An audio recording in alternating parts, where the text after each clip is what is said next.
Hi, I'm introducing my Paint Happy class. It's really a kid and family class, and it's something you can teach yourself off this video, or it's something I can also do for museums, natural history museums, discovery centers, any kind of art program for children and adults or seniors. And it starts with two-handed drawing. So you can see here I'm creating different little doodles with two hands.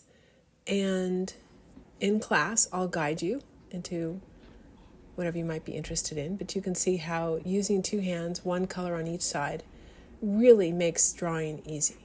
And the next part of this is to fill in with one hand. You can use two if you'd like. I've done that before, but it's not as necessary.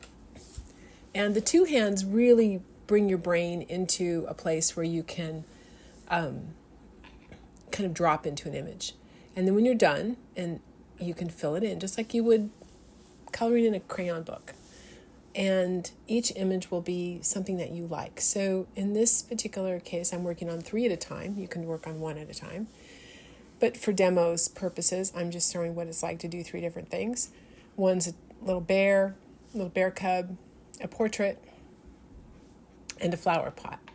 And I'm using kids' tempera paint, which is just poster paint, it's called sometimes. And it's an inexpensive paint, school paint you can get. The paper I'm using is a all water media drawing paper that is inexpensive on most art sites. And when you do fill in with paint, you don't have to fill every little area. It's best if you can make yourself use as few strokes as possible. So get your brush nice and wet, drop in the paint, and swish it around, and try to cover as much area as possible. That way it's more elegant, and your energy, the application of your energy onto the paper is more elegant.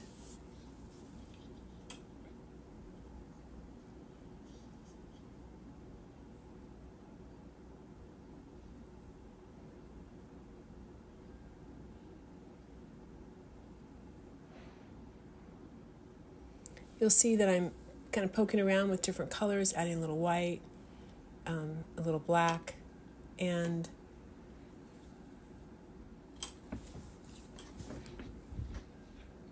these are inexpensive brushes, just watercolor acrylic paint brushes, and you're hearing that sound is me rinsing one out in a water pot, and I'm adding a few lines back in. When it's all dry, you can go back into it again with your crayons if you like and draw back on it. But for this demonstration, this is just to have fun. It's not to do anything that's going to be super serious. And it's a nice way to relax your mind and your spirit. And to also, if you have any young people in your life, they like to paint, and it's kind of fun to teach them to paint with 2 hands, and then to go back in and you'll see when you draw the something symmetrical like a flower pot or a portrait, it's actually quite easy with 2 hands.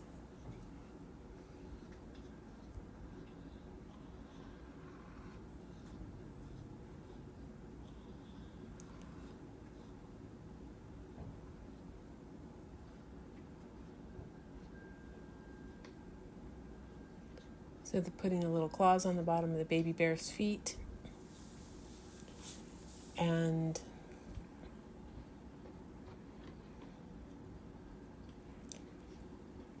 you can use my images as a guide or find something of your own that you like.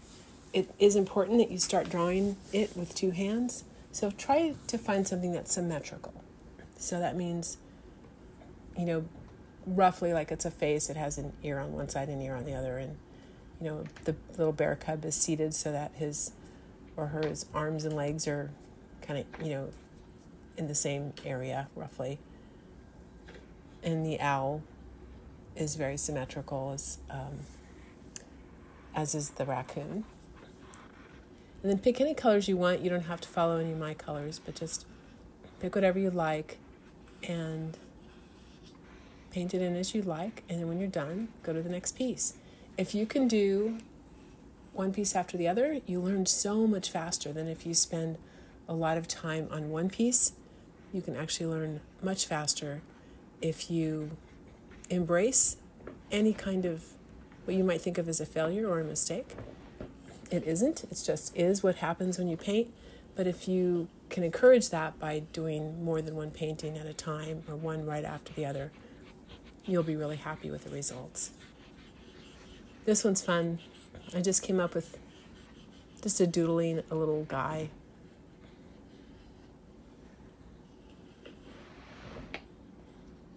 I really wasn't sure if it was going to be a boy or a girl or what, but it just kind of kept coming as I was drawing and then painting.